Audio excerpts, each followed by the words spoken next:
కొంచెం నాకు health problem ఎక్కువ ఉండేది. అప్పట్లో కొంచెం బాగా ఎప్పుడు బాగలేదని చెప్పేదాన్ని. పంచాయతీ ఆఫీసులో మీటింగ్లు పెట్టి మాకు ప్రకృతి వ్యవసాయం గురించి వివరించడం జరిగింది. అందులో ప్రధానంగా ఆరోగ్యం గురించి చెప్పడం వల్ల నా ఆరోగ్యం కొంచెం బాగలేదని ఈ ప్రకృతి వ్యవసాయం చేయడానికి ప్రధాన కారణం. మేడం గారు చెప్పిన సలహాల మేరకు మేము ప్రకృతి వ్యవసాయం మా అరెకరం పొలంలో స్టార్ట్ చేయడం జరిగింది.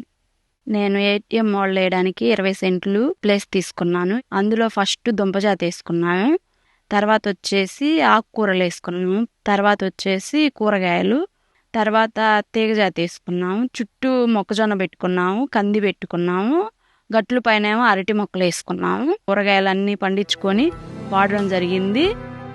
ఈ ప్రకృతి వ్యవసాయం ఫుడ్ తినడం వల్ల నాకు ఒంట్లో ఆరోగ్యం బాగా వచ్చింది. కాళ్ళు నొప్పులు ఇవన్నీ తగ్గిపోయాయి.